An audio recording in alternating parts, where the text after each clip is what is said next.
Hello, welcome to the last chapter of this course. In this chapter, as I mentioned in the previous one, I'm not going to be scripting anything. I'm just going to be talking to the mic, and excuse me if this sounds a bit like a ramble because, yeah, I do tend to ramble a little bit. But the idea is that this chapter comes across as sort of a more personable thing, more like a personal thing. I'll tell you about my experiences, my advice, etc., etc.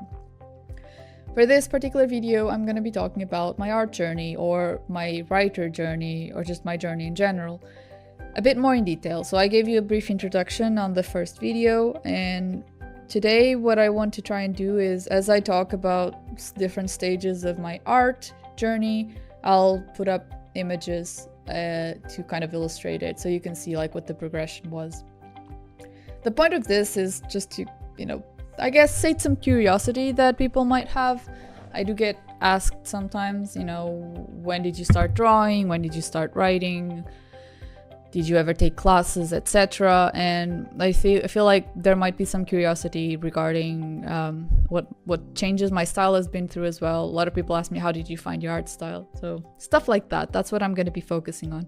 So I started drawing when I was a toddler. I was in nursery. I think when I was like 3 years old, I started drawing from illustrated books. I would look at them and I'd copy what I saw them. A lot of my initial drawing or artistic output was either traced or copied from things. So, all the way to my 5th grade, so I was about 9-10 years old, I would just either create drawings from sort of like drawing manuals, like how to draw animals or how to draw people that people gifted me.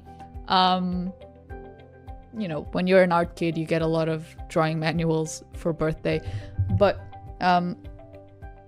yeah, and I had my own, I created a little like table as well to copy from things. I think at some point I started reading the witch comics, and I also traced from those, so I would put them over my light table and just try to draw over them. Then I tried to fool my parents and tell them that I was the one that drew it, and they didn't buy it. Another thing I did was in plane journeys or car journeys, whatever, if there was a magazine with a face or somebody there, I would copy them. And I was pretty good at just kind of capturing the gist of an image, like copying. I didn't do anything very original back then. Other than animals, I drew a lot of animals. Then when I was about 9-10 years old, I started getting more into drawing like anime and manga. Even though I've never read manga as a kid, somehow I got into drawing it. I think because I started watching more anime, I think. It's a bit of a fuzzy period of my life, but yeah, I had friends that liked it, and so I got pushed into, my style got really extremely anime at one point, and when I was 5th, 6th grade, and then when I entered 7th grade, I sort of moved out of it really quickly. I tried to make my style more realistic. I had the Square Enix phase as well in 2007, 2008, when my style was basically Kingdom Hearts style, and I'll see if I can show you that as well. That was an interesting phase because even now I look at those drawings and I'm like, these aren't half bad. I was 11, 12 years old. These weren't too bad. I should have stuck with it because then my style got a lot worse. But yeah, at the same time, I started writing, fantasy stories and creating characters when I was about 6 or 5. Probably 6. It was when I learned how to write and read. I started a lot of stories. I wanted to create a comic when I was 10. I was like, I need to create a comic before I'm 15. So that was a fun thing. I did not create a comic before I was 15, but I created a 20-page beginning of a comic at one point. If I can find it, I'll show you.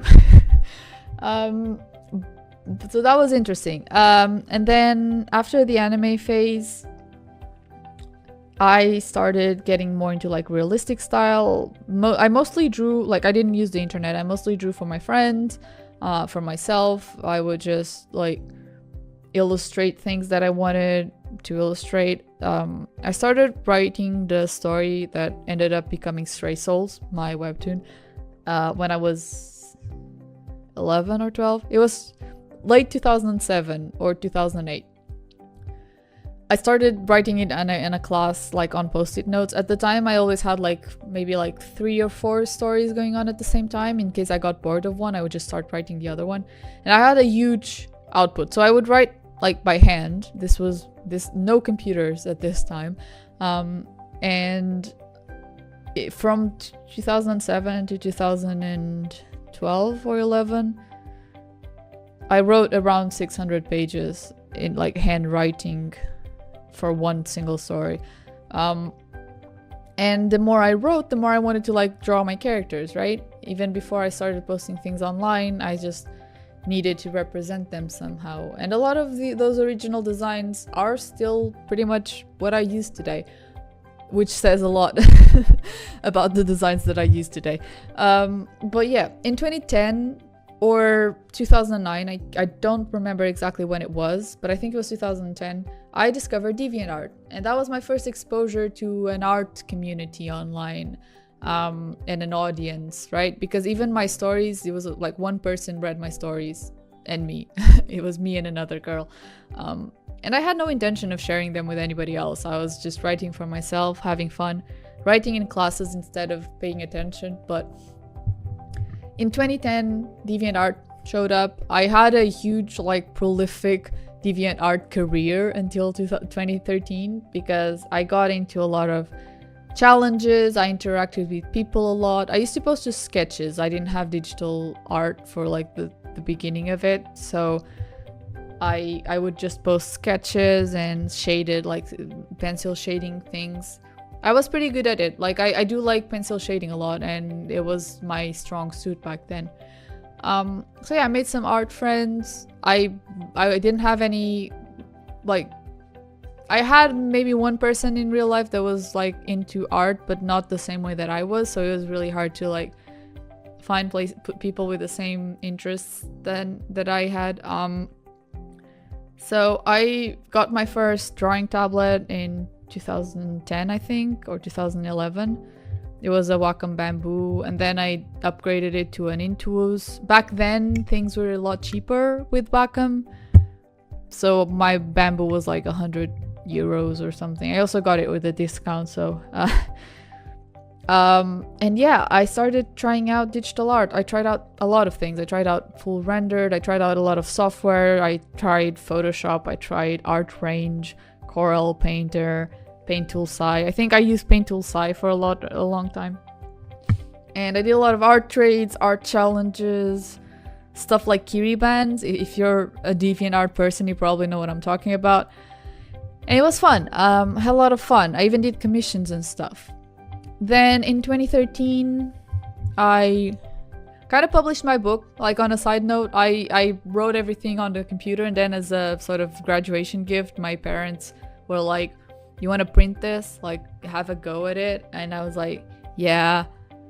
And then I had to share it with people, like a few people, mostly like friends and family and friends of family, but it was an interesting experience. It's in Portuguese, so thankfully none of my current like new friends can read it, but it was definitely interesting. And it was like the first taste that I got of like sharing my stories, not just my art, but my stories with the world, I suppose.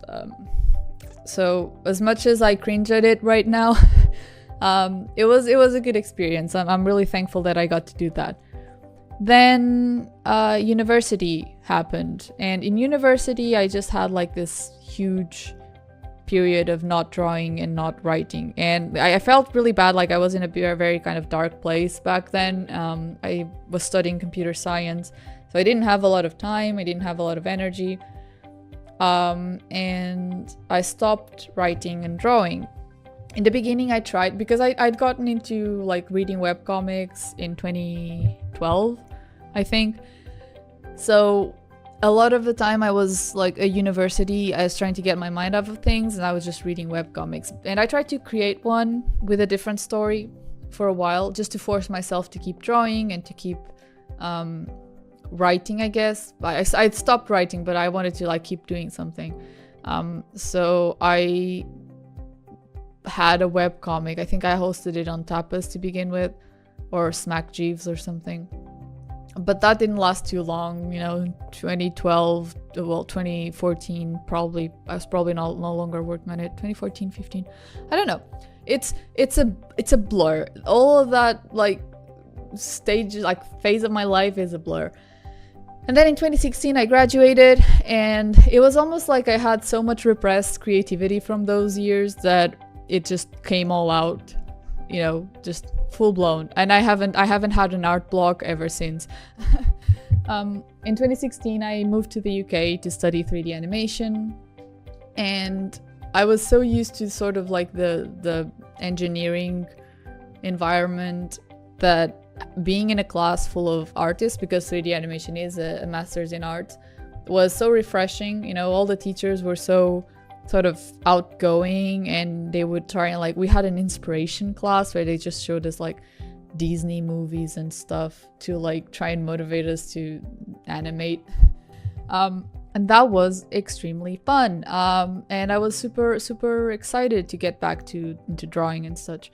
And my idea for that was to take the story that I had and put it as a webtoon. So I discovered webtoon in 2016, and I was like, I can do this. There was this webtoon called, I think it's Mrs. Abbott or Miss Abbott and the Doctor. That's just sketches. It's just like sketches of characters interacting. It doesn't have any clean line art, doesn't have any rendering. And because I was always on the move in the UK, like I had to take a lot of public transport, I was barely like home. I was usually at university. To me, having something quick to like create a story with was extremely valuable. So what I did was I had this little notebook thing, like sketchbook, and I would create a panel on each page, take a picture of each panel with my phone, and edit it a little bit on Photoshop, add lettering, and then upload it onto Webtoon. I think I also uploaded it onto Tapas. And I did that for a long time. Then I got an iPad, and I did the same thing, but on an iPad. So it was sketches, just each panel was a sketch. And eventually I decided to add some color to it. So I redrew everything and added some color to it. And yeah, so for like 2017, the whole of 2017, I was just going back and forth with my comic. I had like 700 readers back then. I loved them all. Like people were super cool commenting. Whenever I had a comment, I was like, yes, this is it. So I didn't stop. I was just using every moment, like every dead moment of my day to draw for the comic. It was really quick. And then I graduated from a master's degree in 2017, and I got a job. And with my job, I was like, I wasn't moving as much in public transport because I got a house really close to my job. Like I got a room there.